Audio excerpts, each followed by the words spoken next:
think of it as CX as just support. You have to build analytics, you have to build feedback loop, and you have to also have a seat at the table, map your fucking customer journey. Absolutely. And it doesn't stop when they bought, right? Yeah. You do not know your customer. Trying the product for yourself. Put yourself in your customer's shoes. See what that user experience is. Creators creating brands. Yep. People get really excited about it and then they want to go and buy the product. But if you don't have innovation that actually speaks to your customer story, you're not going to be bigger than just that creator story. It's all about consumer behavior. Yes. What type of behavioral triggers can we trigger, convince the customer to buy from us? Nobody gives a fuck about CSAT. Don't even get me started.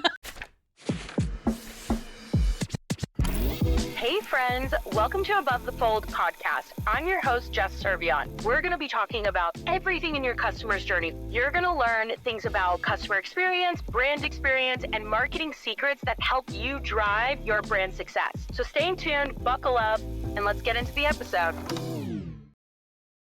Welcome back to another episode of Above the Fold podcast. I'm your host, Jess Servion, and I'm super excited because this is the first time I have been sitting in a recording chair in quite some time. Little trick, but I recorded most of my episodes a whole year ago. So super excited. We have a lot of good changes coming up for this season. Like we're going to record and actually put out more quickly, but super excited to be back in the seat. And this week I am joined by Jessica Rose Garcia from OneSkin. We'll take a moment and she will tell you all about herself, but I really am excited to have Jess on because one, this is the Jess show today. Hell yeah. Two, we're gonna dive really deep into how do you make a customer feel valued? How do you make them feel special? And how do you do that across e-commerce brands, or even if you're not an e-commerce brand, a brick and mortar store, right? Like, how do you make a customer feel very valued and special? And it's such an important topic that's not just about support. It's about customer experience and building experiences. So without further ado, Jess, tell the homies, just give them a little background. You got a big background. A big background, all the background. Hey everyone, I'm Jessica Rose, also known as J Rose, JR, whatever you want, just never Jessica. I've been working in the support space in CX and CS for, I think this is the 13th year, which is crazy. I might have to count back on that one, but over 10 years. Worked at a ton of different companies, and this is the absolute first love of my life. Like, this is my thing.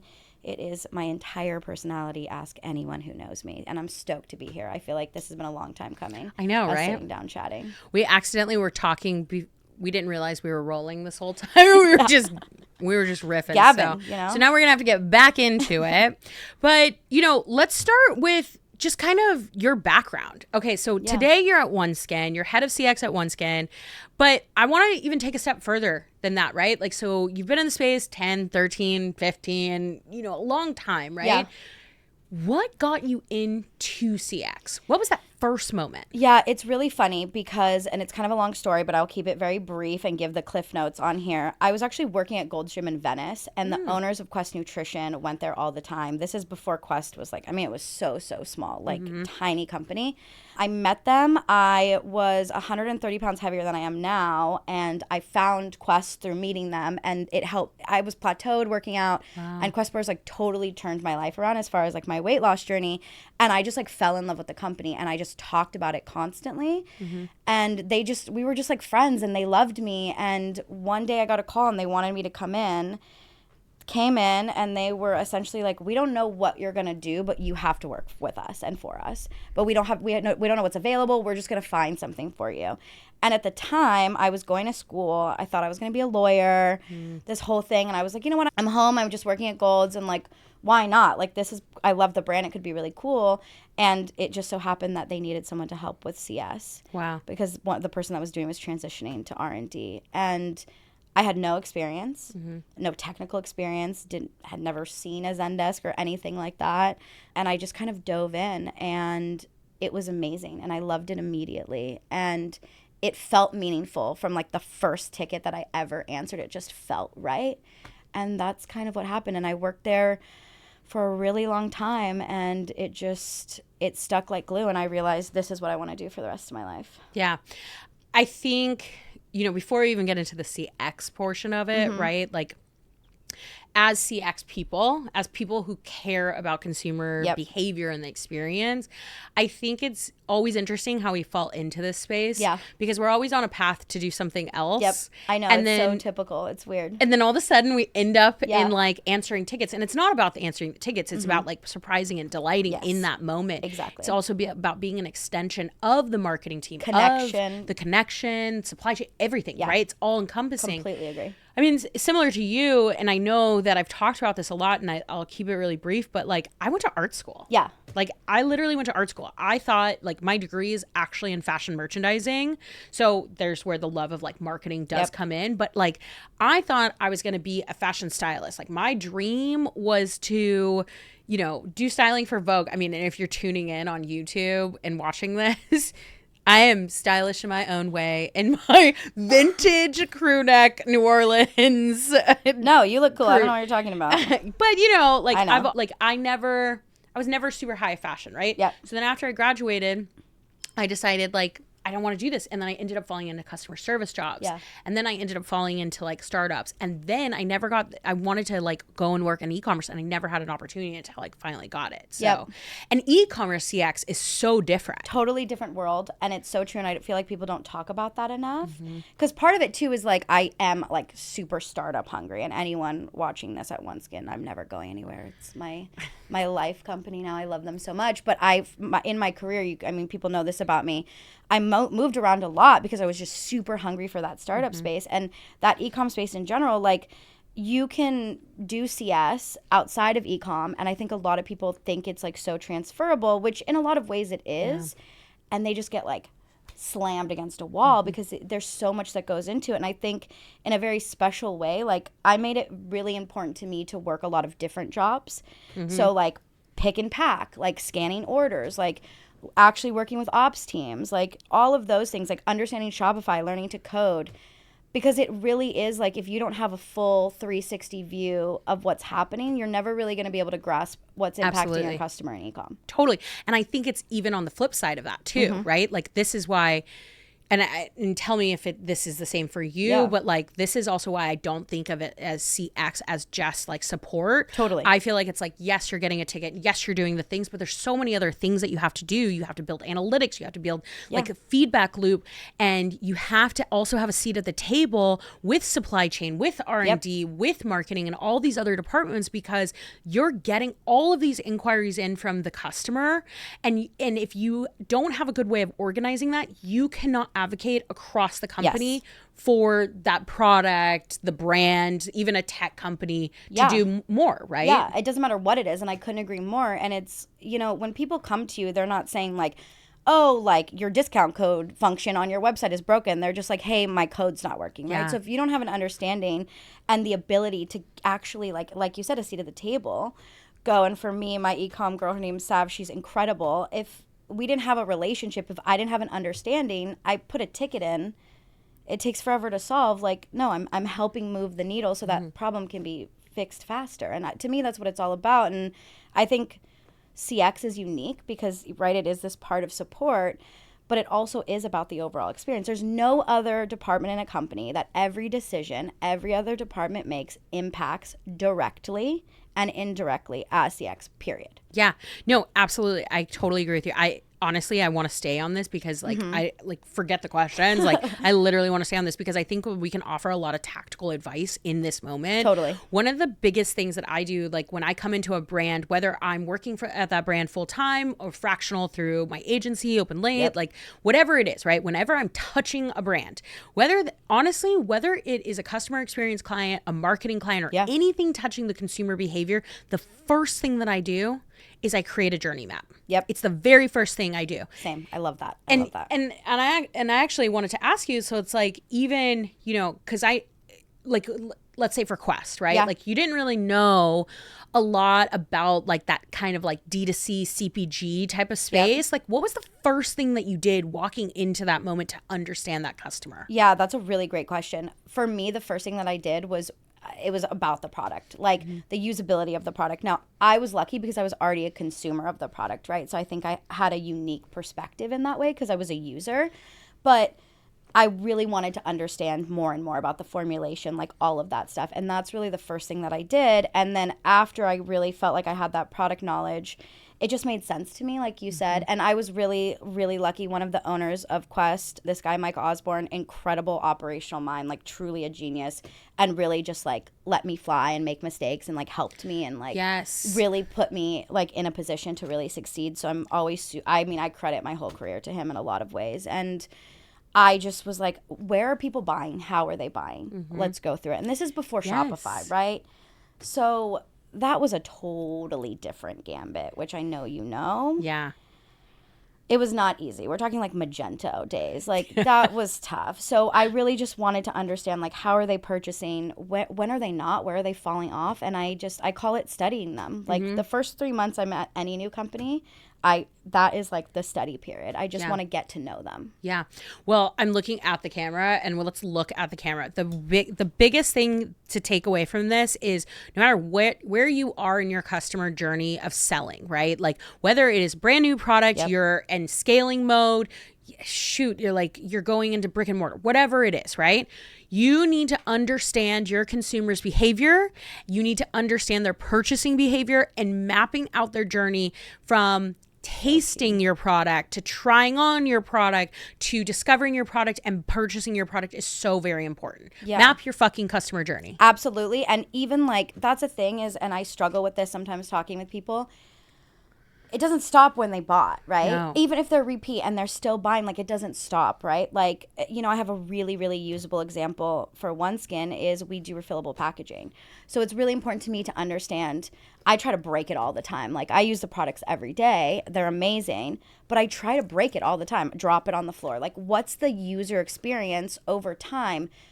If your customer comes and gives you negative feedback, you're lucky. There's going to be a huge percentage of customers that are just not going to say anything and just stop using the product or switch to a competitor. Yeah. So really knowing like where can the breakdowns happen is like so key. It's like get to know them. And I love how forceful you're being because it doesn't happen enough. Like get to know them. Don't put them in a box. Don't say who you want them to be. Yeah. No, they are who they are. And yes, you can have like these, who do we want our ideal customer to be? Sure. But who are they right now? Yeah. Don't write them off. Just get to know them, become homies with them. Yeah, absolutely. Because the other side of that, right? And I run into this a lot. Whether I'm on the CX side, the marketing side, whatever, whenever I'm like consulting with a client or even just talking to a brand operator or founder, what's so interesting that I find it in the space is like, we know our customer. Yeah. And then when I dig a little bit deeper and I'm like, okay, well, tell me about this, that, and the other thing. And they're like, well, we actually sell into millennial and Gen X. And I'm like, okay, but why not Gen Z? Like, and then I like ask them other questions about like, well, you could do X, Y, and Z with your brand strategy of this, that, and the other thing. And they're like, oh, we want to sell into that one. But I'm like, it's not even about the selling into it. Yeah. You think that you have this one customer, but until you actually go out and interview that customer, survey that customer,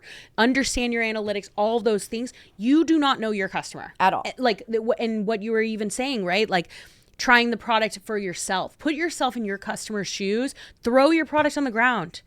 Chuck it off a balcony. See what that user experience is. That's actually user experience is the one thing that I will say is not done enough, but also you can translate this to e-commerce. Yeah. I come from a tech background and I know so much about the user experience because you need to get people to adopt features or adopt your software. That's so true. That like I look at CX of like, how do I get people to adopt it? 100%. And I think that it's so fascinating too because something that like an exercise that I do, and this isn't a jade on founders. I just think sometimes they, get into a bubble and like, of course, like this is your baby, you're obsessed. And they think that they know the customer. And so an exercise that I like to do is like name it to tame it basically. And whoever they are, we like physically name them. Like who is our customer? And there's like a bunch of different ones. Like we have Susan and then we have Michelle. And what is Michelle likes to play pickleball on the weekends. Like it's that deep, like Susan has 2 houses and like 6 dogs and 6 kids. Like we're giving them like an entity of like a person. Yeah. And that I find really helps founders recognize that like, you're just like talking about demographic numbers and like not real people. Like who are these people? Yeah. I think you have to like build the stories around them. Yeah. It's like persona building, really but well like said. But I think on the other side of it, like even going to brand experience, right? Like, yeah, I know we're talking about like UX and we're talking about customer experience and like tasting and all of these things. But like, even when you think about like how you want your customer to feel, the tone of voice that you're delivering to them, like even that SMS that you're sending, right? And like whatever tone, like, or funness you want it to be in, you need to go through those exercises of understanding your customer and building those storylines of your customer in order to get there. Yeah. And I think this is going to be a hot take and I'm so sorry about this. I think what's interesting, and maybe I have this hot take because of the fact that I'm now in a consulting era, but also I'm like in the process of developing my own brand. Yeah. So I'm walking through my own brand strategy. Right. I'm walking through my own competitive analysis right now in my R&D, right? But I'm thinking about so many things along with that, all of it, right? And what's interesting is a lot of the conversations that I have with founders, because this is the hot take, is that they're like, I have a product. I sold that product and I really market it really well on my performance marketing and my ads. Yeah. And then I'm like, cool.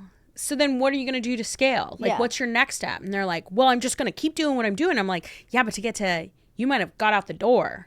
You might have sold all the things. Yeah. But now how are you developing more? Well, what's next? What's next? Because they didn't spend time building the storylines for their customer. Why should I care? You know, like I think that's the biggest thing to me is like, I mean, Simon Sinek is an absolute genius. I love him. Start with Why is amazing. But it's true. Like people don't buy what you're selling or how you're selling it. They buy why. And that's one thing I can say about OneSkin that, you know, when I was interviewing really got me is like there was such a strong why.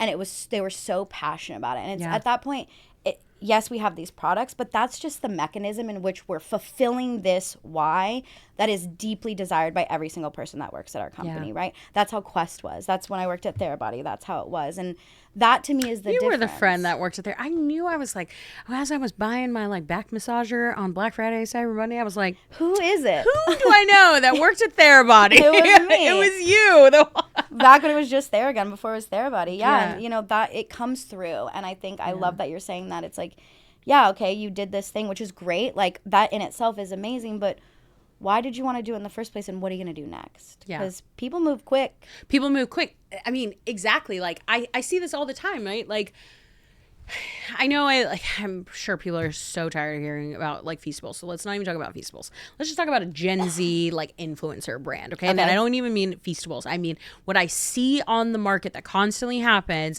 is we have creators creating brands. Right. But what's so interesting is that people get really excited about it and then they want to go and buy buy the product. But if you don't have innovation that actually speaks to your customer story and your real brand strategy, you're not going to be bigger than just that creator story. No, and you're never going to last. Like not really, not actually, not in a meaningful way. Yeah. Absolutely. I mean, I wasn't saying that, like, truthfully, I wasn't saying that about Feastables because, like, that's one of the things that we did. We went through, like, a rebrand and then build. But that's my point, though, is, like, that's what gives the, like, and I know I'm just using one subset of brand, but, like, it's just so popular right now in this moment that it's, like, I see so many people producing, like, I'm an influencer and I'm doing these things and I'm going to produce these things, but not thinking past just that one moment of revenue and, like, creating the sustainability, creating the additional cash flow, like what does that look like exactly? You know, you have to lay it out. And I think that I really agree with you. Part of the problem is it's like run, which I get, and I've like been at so many startups, like I feel it, and I'm also like run, but like let's take a second, like let's not sacrifice long-term retention and also brand love for some short-term small ROI win. Like that's what I see happen a lot. Not talking about OneSkin, but just in general, like looking at other companies and friends that I have at other companies, it's so common. And then Q4, you know, at the end of the year, you're confused why people aren't buying. Well, like you didn't create that brand love. Trust me. I got a brand that I'm helping right now. They're like, why didn't we meet our goal at the end of the year? And I'm like, well, my friends, you were not doing any campaigning during in the middle of the sales. Okay. Like, well, let's see. You're not nurturing your customer. You're so just assuming that they're going to buy from you and they buy from you. But then like, and I know we've trailed off from even CX, but CX is a part of retention and like advocacy and like so much, right? And like this is a core of it, right? It's like nurturing the relationship with your customer in different ways and manners and tactics is so important for like continuability. 100%. It's like the thinking too. I actually have like a really good example. Just last week, a friend of mine who started a brand, not going to say who, called me, and they were like, we're struggling. They put it like this bundle of products like in this kit on their website. And they were like, I don't understand. Like, it's perfect. Like, MSRP, everything about it is exactly what we need. Like, this is our perfect product to make the amount of money that we want. And I was looking and I was like, this is like a bunch of random stuff in a bag. Why does the customer need this? If they're already using XYZ, like, what about this is going to be important to them? Why did you build this? And they were like, well, it made the most sense for COGS. And I was like, they don't need this. Ding, ding, ding. For COGS. Shift.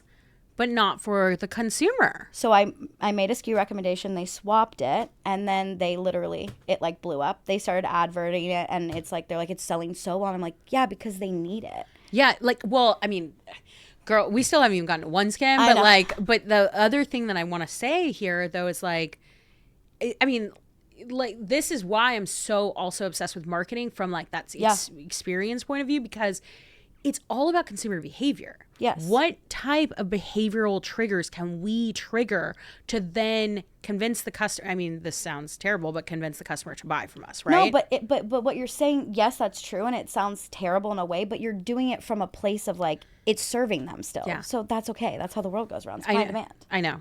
Also consumerism. Sorry. Yeah, I mean, that part too. I know. Hey, y'all. Quick little interruption for a message from our sponsors. At Open Lake Collective, we specialize in building brands that last. From brand strategy that defines who you are, to customer experience design that keeps people engaged, to retention and lifecycle marketing that turns customers into loyal advocates, we're here to help you create meaningful connections that drive growth. Open Lake Collective. Let's build a brand they love. Now let's get back to the show. All right. Here's the jam. We have talked your ear off. Tell me about OneSkin. Oh my God, yes, I would love to. OneSkin's amazing, female founded by female scientists from Brazil, like legit doing the work. Like, we have a lab in San Francisco. We are putting in the work. They discovered this peptide called OS1, and they saw that it could reverse cellular senescence. So basically, all the different things like people complain about as they age, like wrinkles or loss of collagen, all of that stuff, it's actually all kind of comes back to the same root. If you think about apples in a bowl, one apple goes bad, all the rest of them start to go bad faster, right? We've all seen it happen. We sometimes refer to these as zombie cells. That's what's going on in your face and all over your body. Those cells are going senescent, and then they're infecting all the other cells. So what this peptide does, which is in almost all of our products except for one, is it actually is targeting that root cause, and it's reversing that senescence. Wow. So it's keeping those senescent cells from getting older faster, so to speak, and then it's preventing the other ones from being infected by those zombie cells. It's crazy. It works. We have tons of clinical trials. I am very skeptical when I go to a new company. I'm like, yeah, okay, whatever. Yes. I want to tell you a story, but I'm going to wait because I want to talk about OneSkin, but at the end, bonus, you make it to the end, I'm going to tell you about being bamboozled by a company. I have also been bamboozled. And so I'm a little skeptical. I'm obsessed with D2C too. Like, I'm a consumer. Yeah. Like, I order way too much stuff all the time, constantly, because I just want to try it. But I started to use the product and I was like, holy, like, forget if the science isn't even real, which, hello, again, it is. My skin just felt so good. So it's really, really cool to be a part of it. And again, like, when we talk about, like, why do we do this? Like, the founders, yes, like, they're scientists, they're geniuses, they're obsessed with all this stuff, but it's really because they want to be able to live a healthier life, have longer longevity, so that they can continue to do the things that they love to do with the people that they love. And that's really where it came from. And they mean it. And that's why we're not boxed in by, like, would we ever have other type of products? Maybe, probably, if it makes sense. And science changes so fast. And I'm honored to be there, because we will never be like, this is the best it's ever going to get. And then if we discovered something new, we would, like, just be like, no, this is still the best. No, we would completely pivot if we had to, because we're just so led by the science. So it's rad. Yeah, I love that. I actually really love how passionate you are about where you work. Thank you. Because I think we are going to trail off OneSkin. I apologize, Please, crowd. no, that But means a I lot think to me. I think this is really important as we like navigate our own careers, our personal brand, work in CX, marketing, whatever it is.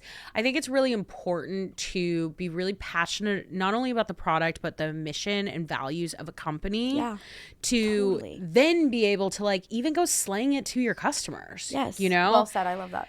And like, I think we've spent a lot of time. I mean, you and I both have had a long career. Okay. Mm-hmm. Like, I have like 15, 16 years. Like, I've lost count at this point. It's Yeah. actually like way more than that. Yeah. But I've worked a lot of jobs, a lot of different jobs.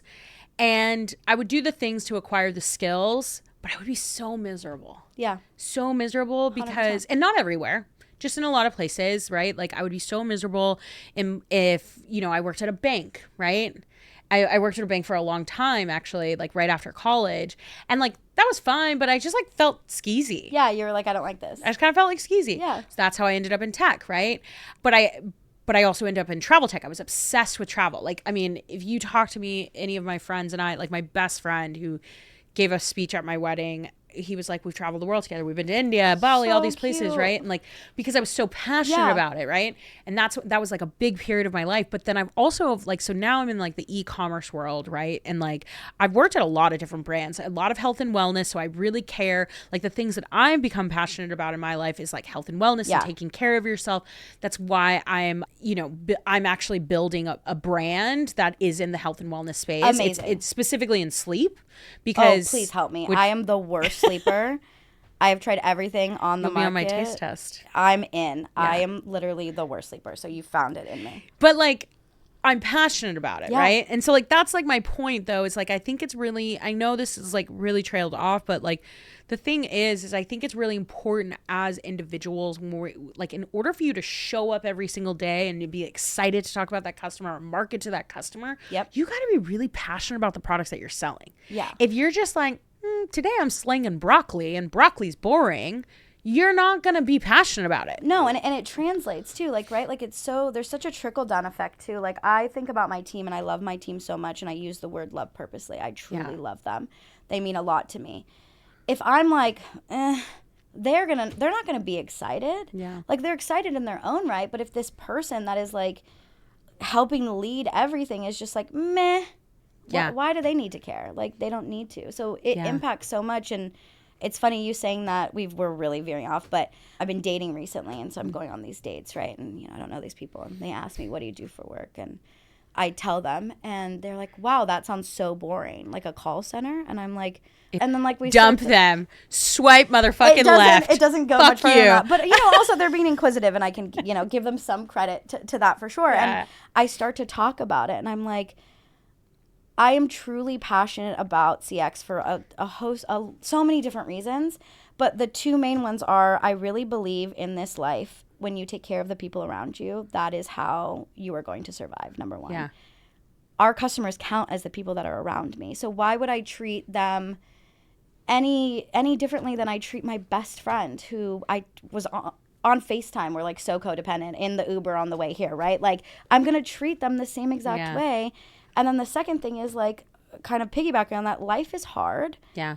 You don't know what someone's going through. Yeah. And I've always felt that way. Like when Joe Schmo emails and is like yelling at me, the only thing going through my brain is, oh man, like I bet Joe Schmo is really going through something. Yeah.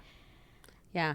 And that can be a hard place to get to, but it's not impossible. Yeah. And that's kind of what you're making me think of is like you have to really love it. And I think it's important for all of us as individuals, like you said, to feel fulfilled in the work that we're doing. Yeah.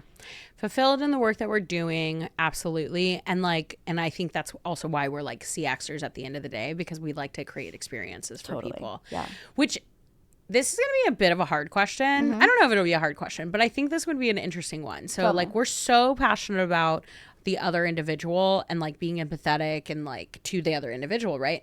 And the company. Yeah. How do you deliver that type of personalization in your communication across your like when your team is talking to a customer? That is such a good question. Without giving away all of my secret sauce here, kind of overarching, it's for me, it's first of all, it's foundational. So I'm a big believer of like going into a company and really stripping it down, like getting to know the customer, understanding. But a big piece of it for me is the customer is the most important thing to me, except for my team. The most important thing to me is not the customer, it's my team. They come first always. Yeah. If a system is perfect for the company financially, but it sucks for my team, we're not doing it. They're number one.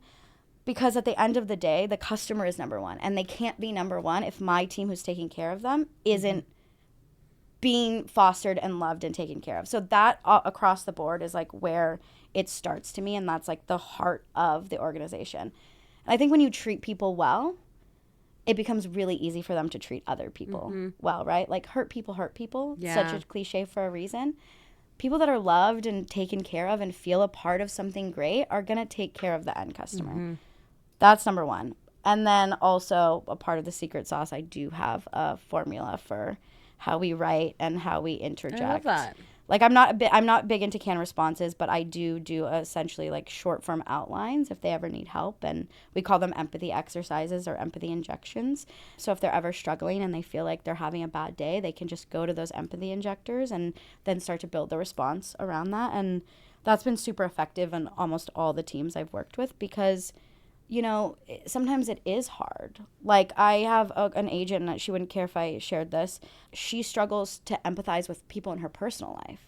And so she comes to me and she's like, it's really hard for me to like care about these people because I don't. And that's super Girl, honest. I feel you. That's super honest. Like that's Yeah. not how I am, but that's we're all different. Yeah. So then it becomes about how do we take your strengths and use that instead. So, you know, I think it's tough to do sometimes, especially as you grow. Like Quest, by the time I left Quest, I think we were like 45 agents deep. Yeah. And hiring constantly, especially for peak. And it's like, they don't know me. Like, they don't care about Quest. Not yet. They will, guaranteed, because that's my mission. But at first they don't. So, like, how do you protect your brand communication when you have that going on? And I think, you know, part of it is just strategizing and Yeah. Well, I think the key thing that you mentioned is thinking about the internal customer versus the external customer. And the internal customer has a different experience than the external customer, but the internal customer has to help the external customer, 100%. right? Your internal customer is your agent. Yeah. Obviously, your external is your customer. And like, that's a little bit of my formula is like the same thing is like, how do I clear the way as much as possible and make their job as easy as possible? But also like, how do I help them be passionate about what it is that they're selling? Yeah. You know, and I think it's hard because so many changes have happened and good changes in CS and CX in the last 10 years. You know, I never felt like any CS person had a seat at the table before a couple years ago, like not actually. And I think companies are really starting to view things in a different way. And this is a little more niche, but we're also starting to see companies view like EBITDA as being more important when we talk about like the kind of money we're making. And that's very operational focused, right? That's not marketing centered. That's operationally focused. So I think companies are starting to see that CX is really a partner in marketing. And in a lot of ways, we are marketers. Yeah. And they're starting to like understand how positively that can impact their business, which is great. Yeah. I think on the marketing side, but also thinking about like operationally too. Yeah. Like one of my... Well, yeah, same thing. I don't want to give away the secret sauce. That's why you got to hire me. But exactly. I'm like, hey. But I do think whenever I come into a CX org, like, yes, I'm journey mapping to understand like touch points because it's a very marketer thing. Yeah. But the other side of the things that I'm doing is I'm always forecasting out too. Yes. Forecasting out based on sales. And I find a lot of people don't do that. A lot. And it's so crazy. And it's like, it's so crazy because I also hear a lot of people will be like, oh my God, the queues they're insane. We got to add another agent. And I'm like, but why? Huh? And I don't mean it in a challenging way of I don't believe you. Yeah, because maybe, but put a number behind it because that is how you get advocacy within the company. 100%. You put a data point behind it, that's how you're going to get buy-in from the COO. You put journey mapping and like touch points behind it and even data points, that's how you're going to get buy-in from the CMO. 1,000%. And you do both, that's how you get buy-in from the CEO. Yes. You know? No, 100%. And it's true. Like you have to earn that for sure. And there's so many things in CS that are not quantifiable all the time. They're so qualitative. Yeah. And figuring out for you, no matter what size the company is, there is a way to make it have data. You just have to look at it the right way. And I think although it's challenging, I couldn't agree more with you because you go I'm guilty of this. It's something I've worked on my whole life. I speak in superlatives a lot. There's so many. I think we all do that. Like, it's so hard, but when I'm sitting down with the CEO, she's like, can you please tell me what you mean by a shit ton? And I'm like, huh? Like a metric shit ton? No. But like, I'm like, yeah, this is the amount, right? So making sure that you're being really clear about what things are. And also, let's be honest, not all CEOs, not all founders understand CS. So, like, they get excited about things like a 90% CSAT, and they don't even really know why. Yeah. Right? Like, okay, but you have a 2% response rate, so we're surveying 5 people, right? At 90%. Like, what, helping them, lead them to water and helping them understand, like, not only are these the numbers, but here's why we care about these numbers and why it's important. Here's why we need to add another head. Not because we're panicked. Yeah. But because it actually makes sense, too. You're right. Totally. I'm going to have one hot take. We love a hot take. Hit it. And there's going to be a curse word that's Can going to there be be like involved fire in this. emojis that are playing right now when you do hot takes? Nobody gives a fuck about CSAT. Nobody cares. Don't even get me started. Nobody cares. Yeah. And then, like, I care because I care about the quality of that one conversation. Same. Exactly. But I do not think that is a metric for an overall team or an individual. I completely agree. I think it's totally skewed. I feel, here's my hot take, fire flames, NPS. Yeah. Yeah. I think all of the metrics. I think they're all garbage too. I do it to do it because, like, I have to. I think we have to do it. Yeah. We have to and do it's it. We good have to know. Yeah. But I think taking it too seriously and, like, having it be the be all end all of, like, this is how people feel. This is the feedback from our customer. Our customer undoubtedly feels this way because of this NPS score. No. Look at the actual conversation, see what people are saying, how people are talking. Yeah. Use your brain, use your ears, use your eyes, use your heart. You're going to get a lot farther. Yeah, absolutely. And just to, like, wrap that up, because it's like that is a hot take, right? And like I do look at those pieces like NPS, CES, and CSAT. Yeah. But where I'm really looking at is I'm looking at the overall holistic view. Yes. So I create dashboards that tell me all of those things along with any sort of like fulfillment, carrier issues, quality Love issues, that. right? And then also tagging your conversations, right? Like categories, subcategories, like then we get to the all-encompassing. 100%. And then you add in something like a VOC, which we just launched our VOC program, and I'm presenting it to the whole company on Monday. I'm super excited. And it works really, really well. You add that in. So now we're talking about actual context within those numbers. And it's true. It's like you do have to tag, and I don't know how you do it, so this might be a hot take for me, but like I hate freeform tagging, like letting your agent.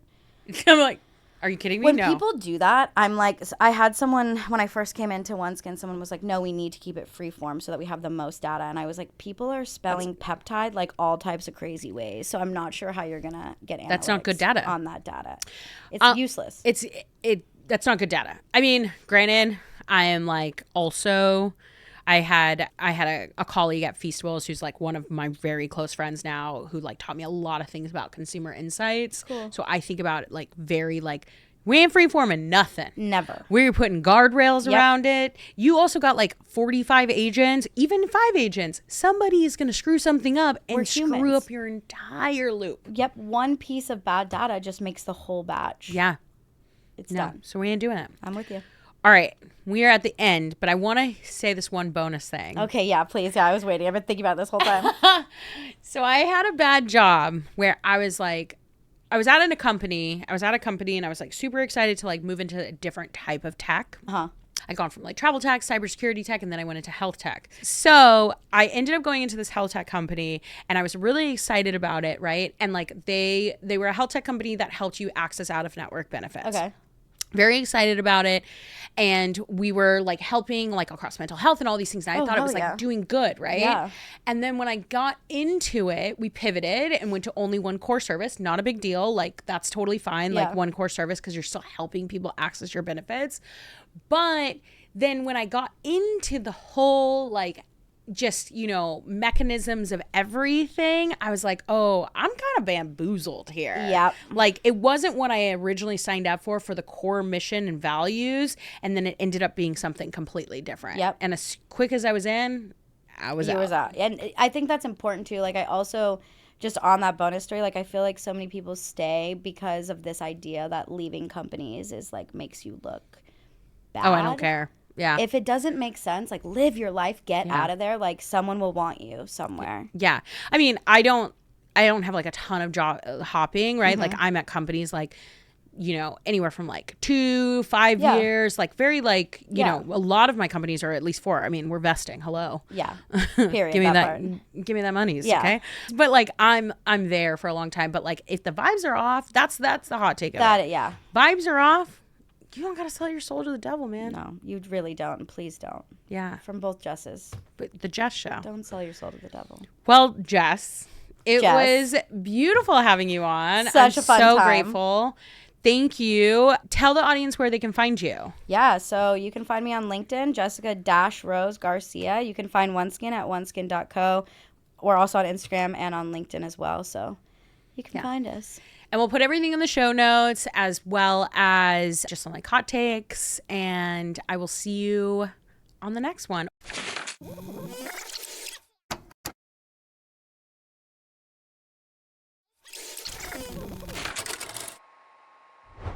Dang, we've made it to the end of the podcast and you're still here. So thank you so much for listening to Above the Fold podcast. For the best of this episode and every episode, be sure to follow us on Instagram and my YouTube channel. And for deeper dives on the secrets to brand success, don't forget to subscribe to my weekly newsletter, Sunday Postcards. All right, my dudes and gals, see you next week.